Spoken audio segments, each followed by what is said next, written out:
L'année de mon CP, nous sommes partis en Guyane. Nous y sommes restés 2 ans. Rien de mieux au final pour installer un isolement malsain. Ma mère, à peine arrivée sur place, est retombée enceinte.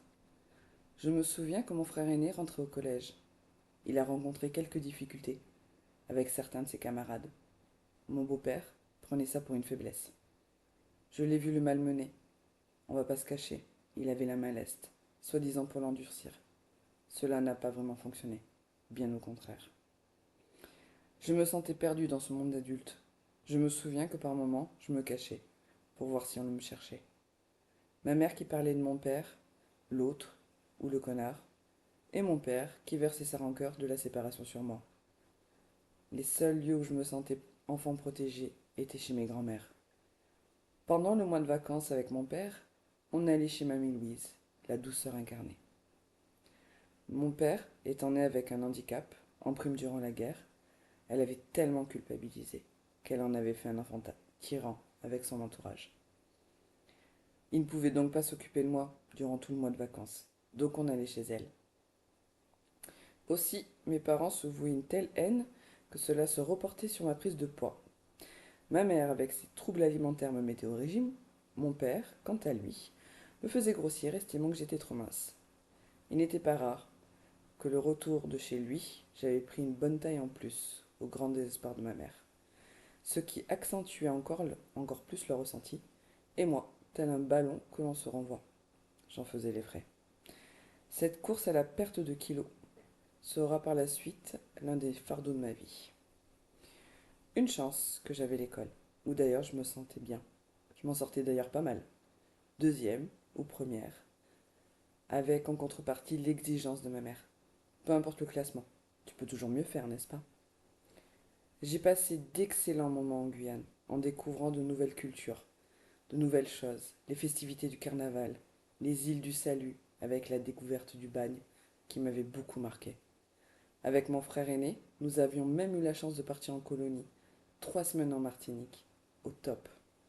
Quand nous sommes en rentrée, surprise, il s'était marié durant notre absence, soi-disant pour des raisons financières, pour que les vols retour soient pris en charge. Quoi qu'il en soit, nous étions officiellement liés pour le meilleur et aussi pour le pire. Vous dire si les attouchements ont commencé avant ou après ce mariage, je m'en souviens plus. J'ai des flashs de certains actes où je nous vois, mon frère aîné et moi, nus, à genoux, devant lui, qui nous demandait de nous toucher, de nous masturber. Nous avions alors 6 ou 7 ans, et lui, 11 ou 12 ans. Je me souviens de la peur, de l'incompréhension, mais surtout de comprendre que rien ici n'était normal. Par contre, je me souviens parfaitement de Polaroid. Il en avait fait, et que ma mère avait fini par trouver. Je la vois nous regarder avec dégoût, et partir. Lui le cul merdeux, s'excusant et lui promettant que plus jamais il ne recommencerait. Alors elle est partie. Il en a profité pour tous les brûler.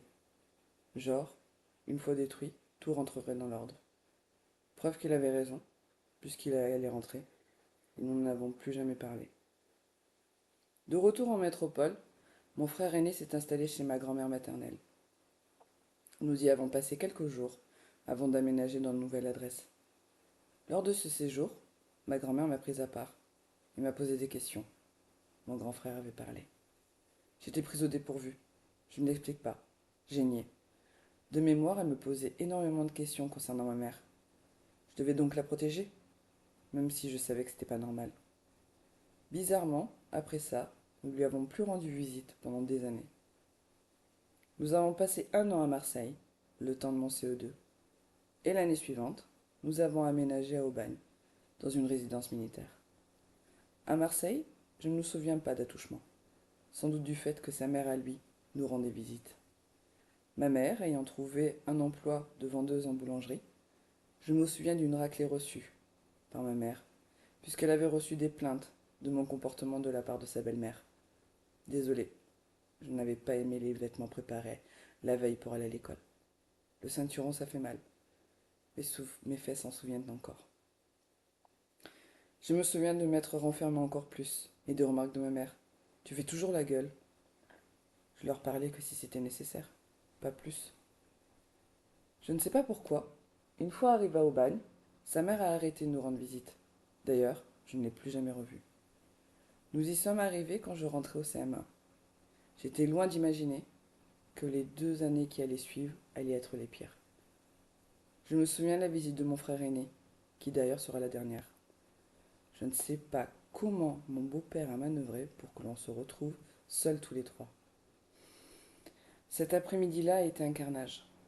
Pour être cru, parce qu'il n'y a pas d'autre terme, il nous a sodomisés à tour de rôle. Il a commencé par mon frère, puis je suis passée. Je me souviens clairement de m'être mise à quatre pattes face au miroir de la penderie, à côté du lit. Je me souviens de la brutalité, de la douleur, des cris, des pleurs. Hormis cet acte, qui annonçait les autres, je me souviens surtout de la torpeur de mon frère, énervé, perdu, culpabilisant, pétrifié. Il me dit: Putain, t'écris, j'ai rien pu faire. Moi, perdu, ayant mal, mon corps sali. À partir de ce moment-là, mon corps ne m'appartient plus. Perdu, entre le sentiment de peine que mon frère aîné m'exprime et le dégoût, sa rage et de son inaction, de ce qu'il venait de se passer. Mon grand frère reste quelques jours. Pour rappel, à ce moment-là, il est adolescent. Il a 14 ans. Il m'agresse lui aussi, m'imposant une fellation. Vous dire ce que je ressens, je suis trahi, sali. Même si je l'excuse, je ne sais pas, je ne sais plus. J'ai déjà perdu mon enfance depuis longtemps. J'étais piégée dans un engrenage pervers et répugnant. Mon beau-père m'avait expliqué que si j'en parlais, ma mère allait en prison. À cette époque, ma mère était mon seul repère. Et si elle allait en prison, où j'allais finir? Et les petits, qu'est-ce qu'ils allaient devenir si j'ouvrais ma bouche? Vu que mes relations avec mon père n'étaient pas au beau fixe et que j'avais menti à ma grand-mère, j'étais piégée. Et il le savait parfaitement. À cette époque-là, ma mère travaillait comme aide-ménagère chez les personnes âgées. Elle n'était pas très présente, ce qui lui laissait le champ libre. Je peux vous dire qu'il en a bien profité. Une fois rentré chez ma grand-mère, sans doute assailli de questions de sa part, mon grand frère a raconté ce qui s'était passé. Ma grand-mère a de suite appelé ma mère. Je la revois au téléphone avec elle, paniquée et me regardant fixement. À ce moment-là, je ne saurais que dire, si c'était de la peur, de ce qu'elle entendait, ou de l'incompréhension. L'information était trop violente ou choquante pour elle. Je la revois me bombarder de questions. Est-ce vrai? Presque accusatrice ces questions. À ce moment-là, allez savoir pourquoi, un sentiment de culpabilité m'envahit. Et j'étais littéralement désorientée. Comme si j'avais une grenade entre les mains. Reconnaître les faits, c'était l'envoyer en prison. Alors, prise au dépourvu et paniquée, j'ai accusé mon grand frère, sans connaître les répercussions que ça allait engendrer. Il était loin et je n'avais pas à le confronter. Quelle lâcheté de ma part. C'était comme si un mode de survie s'était enclenché. Je la revois crier. Je ne me souviens pas qu'elle ait pleuré.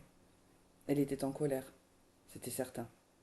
Étrange mélange de déception, de rejet, de je ne sais quoi.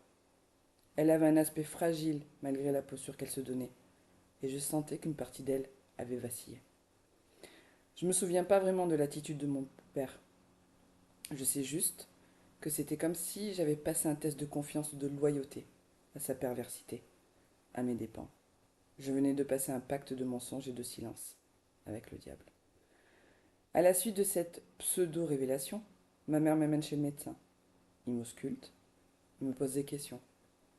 Je m'en tiens exclusivement à la version que j'ai donnée à ma mère, ni plus ni moins. À la suite de cela, on n'en a plus jamais entendu parler. Pour elle, l'incident était clos. On ne reverra pas mon grand frère pendant quasi les 10 ans qui allaient suivre.